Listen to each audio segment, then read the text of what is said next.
Welcome back to the podcast. Today's episode is coming to you from the basement, where I'm trying to hide from the sound of my host being power washed.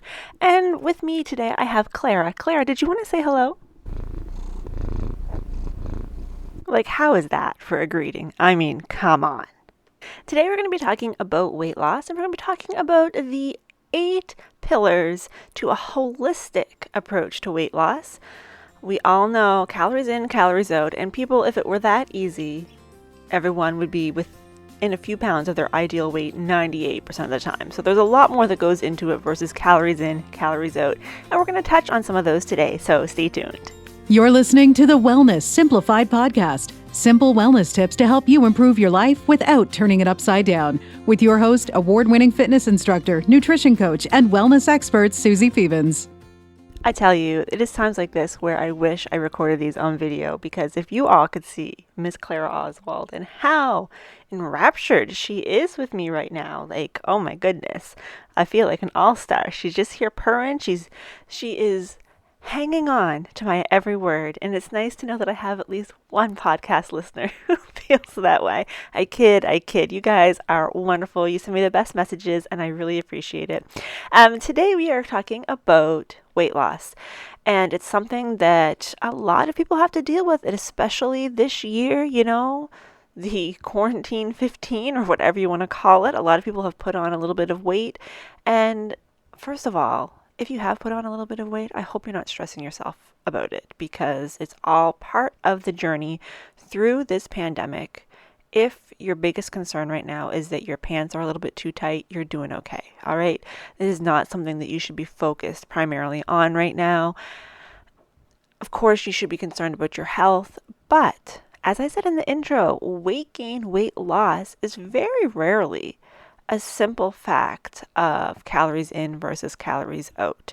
There's so many other things that go into it, and a lot of those things are directly related to hormones and hormone levels, because if your hormones are out of whack, calories in, calories out is only going to make a small dent in it until you get those hormones figured out. So a better analogy, or a better formula, I should say, is when calories in is less than calories out and you have happy hormone levels, then you're probably going to lose weight. But if calories in is less than calories out and you do not have happy hormones, you're probably not going to lose any weight. And maybe part of the reason you've got bad hormones or unhappy hormones, your hormones aren't bad. I misspoke there. They're not bad. Nobody's hormones are bad. Part of the reason your hormones might be upset or unbalanced is because you're eating way too little. So anyway, that's a whole other topic for another day, and quite possibly I've talked about it on another day. I can't keep track of myself, guys. I cannot do it. But today we are going to be talking about the 8 pillars to a holistic approach to weight loss. Now, these pillars are coming from a yogic perspective, but remember, there are 8 limbs to yoga. Remember or learn. There are 8 limbs of yoga. So these pillars are somewhat based on those 8 limbs, okay? But yoga, what we think of as yoga, or the general public thinks of as yoga, is just the yoga poses. That is a very small portion of what yoga really is. Yoga is an entire lifestyle. So these pillars are based on the pillars of yoga, and they've just been adjusted a little bit so that they relate directly to weight loss and providing a holistic approach. So food, exercise, those are going to be components, because yes, they are important parts of the equation, but they are not 1 and 2. They're further down in the level of importance here. So we're going to go through these quickly. I have some resources that I'm going to share, and those links will be in the description as well as in the show notes, so that you can check those out if you so desire. But let's get right into these 8 pillars, shall we? So the very first pillar is the yamas and niyamas. So already some of you are like, oh gosh, what are you talking about? Yamas and niyamas are the ethical practice of yoga. They would be most similar to the Ten Commandments if you are a Christian. They're different, but they're similar, so it's that sort of idea. So they're broken up into the yamas and the niyamas. Yamas are the social disciplines, how you act in the world, how you interact with the world around you. And then niyamas is how we interact with ourselves, so they're internal practices. So our yamas are those social disciplines. So the first one is ahimsa, which means nonviolence. So you can take that to be very literal, not being violent towards others, but also not being violent to yourself. And this is one that I personally have struggled with a lot because in my journey or in my desire, it's not the right word either, but to help others, I have done harm to myself. I think I've been pretty upfront about the fact that I am dealing with some pretty serious burnout here from over-exercising, from teaching too many classes for too many years. Like, we're talking going back 8 years. I've been doing too many, and it's just now that I'm starting to get things sorted out on that side of things. And I really don't want to spend a lot of time on the yamas and niyamas, so I'm going to try and power through these pretty quickly. But I did just want to say that this nonviolence doesn't have to be our typical thought of violence, because I was doing harm to myself without really realizing it in my desire to help other people. And I think that is true of a lot of us, that we do ourselves in order to help other people. So I just want you to think about that. So the next one is truthfulness. And how does that come in to weight loss? Well, a big part of it is a lot of times we're not truthful to ourselves about how much we're eating or what we're eating. As a nutrition coach, there would be lots of times when I would ask somebody to track how many treats they were having in the run of a week, and they would initially say they probably have one or two, like on the weekend, and then the next time I see them, they're like, oh my gosh, I'm having a treat every single day because I'm having the fancy latte with the whipped cream on top and the 50 grams of sugar, and I'm having muffins made at the bakery, which is basically a glorified cupcake, and I'm having cookies, and I'm having these treats all the time, and they weren't being truthful with themselves about what they were really eating. The third is asteya, which is non-stealing, and this is another one that I've been bad about, is stealing my energy, my time from myself. I've spent a decade running my life around my work schedule so that I could do what I thought my clients best needed instead of doing what I need and working my schedule around that. And that's why there's been a lot of shifts this year. I mean, obviously the pandemic has brought those along, but ultimately I needed to do it, and I've needed to do it for a long time because I've been stealing from myself.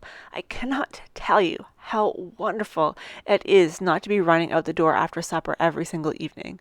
It is so wonderful, and I don't know how I did it for so many years. All right, so the next one, we're still in our yamas, is brahmacharya, which is moderation. And I think we can all see how moderation relates directly to weight loss. You want to have moderation in what you're eating. You want to have moderation in your exercise, and you want to have moderation in your moderation, which means when Thanksgiving comes along and there's your 3 kinds of favorite pie and you don't get them any other time of the year, go ahead and have all 3. Maybe space them out over a few hours so you're not like over full. And I know I'm preaching to the choir because most of us are in Canada and we've already had Thanksgiving, but moderation. And our last yama is letting go. So letting go of whether it is ideas and things that no longer serve you, physical things, emotional things, mental things, just letting go. So those are the yamas, which again, we have nonviolence, truthfulness, non-stealing, moderation, and letting go. And then we have our niyamas, and remember, we're still in our first pillar here, but the other ones will go much more quickly. Our niyamas are how we interact with ourselves. So the first one is purity. So relating to food and exercise, we want to eat pure foods. We want to do things that will help keep us feeling good and strong. The second one is contentment. And this is a big one because a lot of people have the idea of, once I lose the 30 pounds, or once I get back into a size whatever, or once I run the marathon, or once I do blank, then I'll be happy. It's always once I do blank, then I'll be happy. But then when you do that thing, you realize you're not actually any happier than you were prior. Because we need to find contentment in the moment. You need to find contentment with who you are in this exact moment, looking how you look, feeling how you feel. You need to be content with the fact that you have a body that allows you to move through this life. Even if you want to make improvements to that body, you can still love it. You can still be happy in it. Contentment. Our next niyama is the niyama tapas, which is discipline.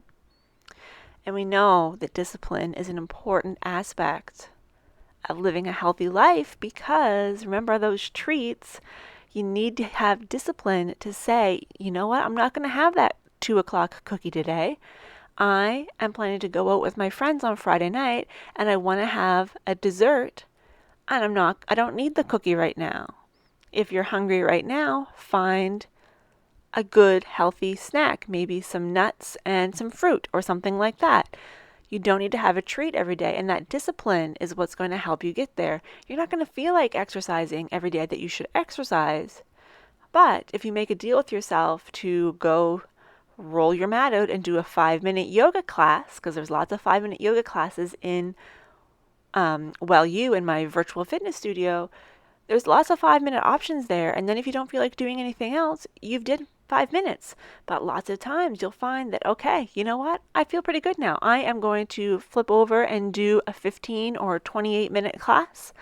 And then you're done. So discipline is a really important one. And then finally we have self-observation. And this is just as important. I mean, they're all very important, but self-observation is recognizing when you do that 5-minute class, you know what?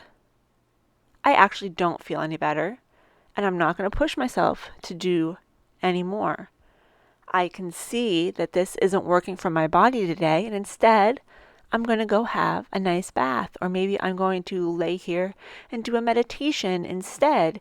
Self-observation. I often say that in yoga, it's not the yoga moves that provide the transformation. It's the reconnecting with your body and starting to recognize where things are good and where things are a little bit off. That observation is what's more important, in my opinion. And I know you're like, holy crow, we're 12 and a half minutes into this and she's only through the first limb or the first pillar. It's okay. The other ones are going to go way faster. But before we get on to the numbers 2, we're just going to go very quickly over these yamas and niyamas, these ethical practices one more time because they are very, very important. Nonviolence to yourself and others. Truthfulness with yourself and others. Non-stealing with yourself and others. Moderation, including moderation and moderation, and letting go. And then we have purity, contentment, discipline, self-observation. Now I have a free micro course on the yamas and niyamas over on You, and I will link to those in the description and the show notes if you want to check that out. They are not related to weight loss, but just the yamas and niyamas in general, and you might find that interesting. So our second pillar is meditation. So I brought that up very briefly in the previous pillar, but meditation helps promote awareness and acceptance of your body.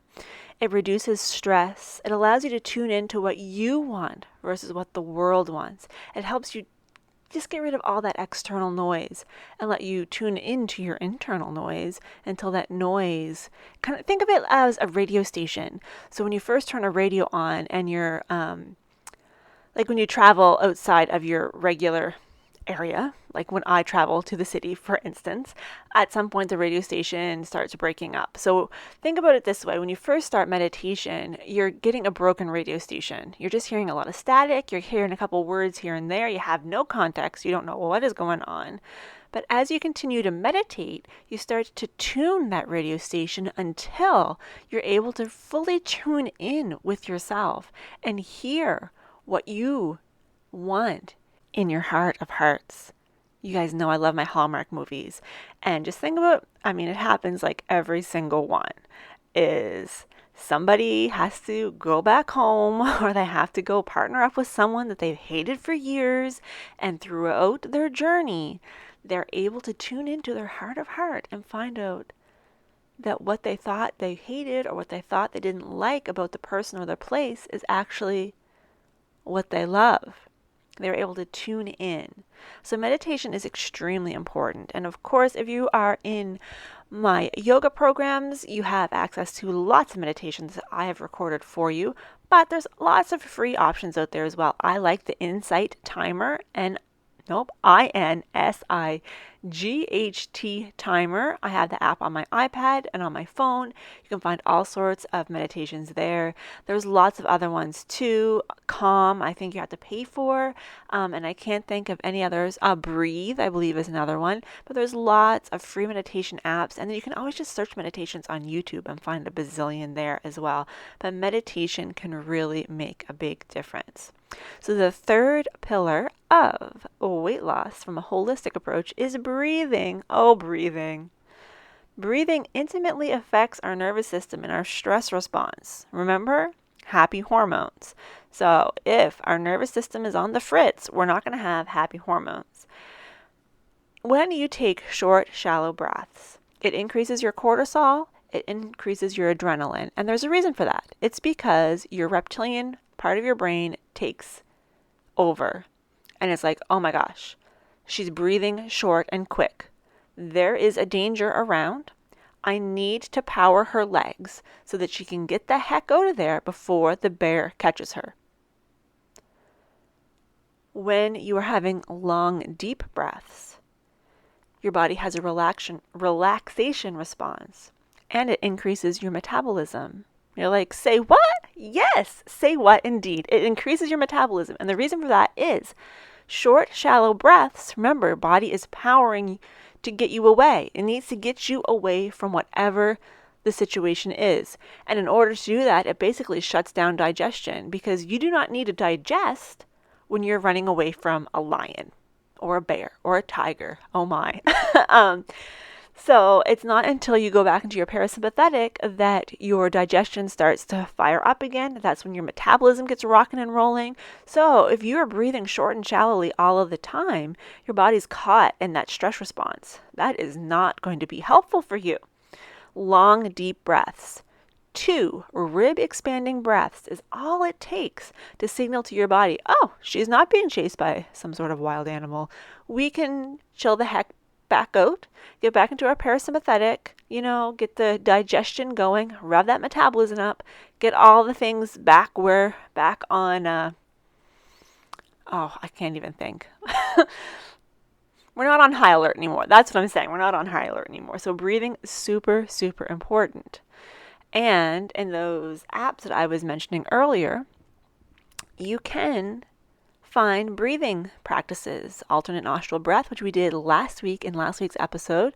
So if you didn't listen to that, you can check that out and learn more about alternate nostril breath, but even just a 3-part breath. Number 4, our 4th pillar, see, I told you they'd go faster, is positive affirmations. Did you know that the average person thinks about 12,000 thoughts each day? And of course, those are not all original thoughts. We think a lot of the same thoughts over and over, all day long, every day after day, week after week, month after month. Now, I want you to think about a time in your life when you were getting feedback on something, and maybe you got 6 or 7 really great, constructive, positive comments or feedback items, and then you had one that was just not nice. Which of those is the one that you're going to fixate on? It's going to be the negative one. You're going to forget about all the nice things people said, statistically speaking, and you're going to fixate on that negative one. And what's going to play over and over in your mind? That negative one. You're just going to think about that over and over and over. And you probably still have some that were said to you in childhood by someone who A, didn't mean it, B, didn't realize that you heard it, C, was just being mean, that you still think about today. I still remember a time When I was in a car with a family, not my personal family, but a family and a friend, and we were going to go out to eat McDonald's or somewhere, and the father said, just to his wife, not to us, he said, "I can't wait until we get there, so they'll be quiet." And I mean, we're dealing with a couple 4 or 5 year olds, and I'm sure we were chattering up a storm because that's what 4 or 5 year olds do when they know that they're going to get a Happy Meal, right? And I know that they didn't mean for it to be a defining moment in my childhood. And I wouldn't say that it was. Like, I didn't walk around with this, like, chip on my shoulder because I talk too much. But you know what? I am a chatterer. I'm not. I mean, it's true. Who has a podcast if they don't want to talk, right? Hello. But that's something that stuck with me, and they didn't mean it as they were just talking about that in that circumstance. It was like, oh my gosh, I just want these kids to be quiet, and I can understand. So I want you to think about that and the fact that we're all still carrying around a bunch of junk.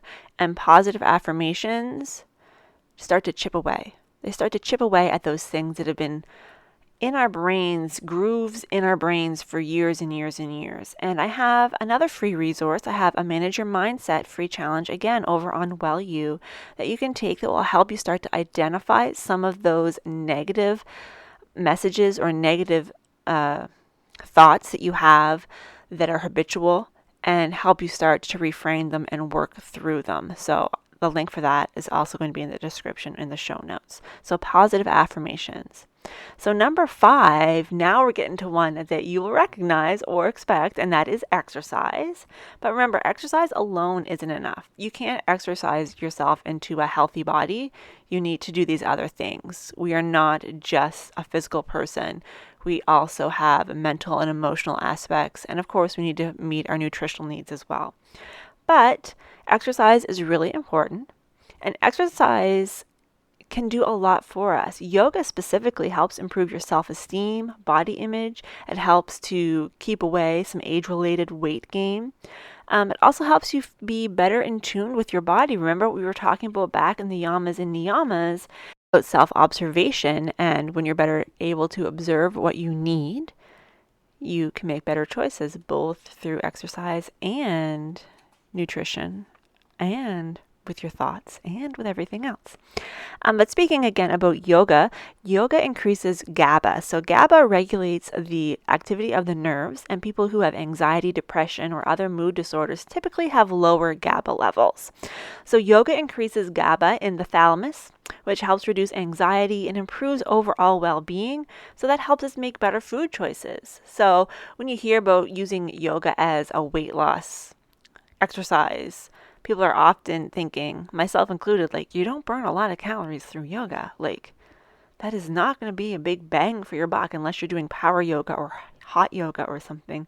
But it is not necessarily about the calorie burn. It's about the other transformation that happens in your body. So the 6th pillar is support.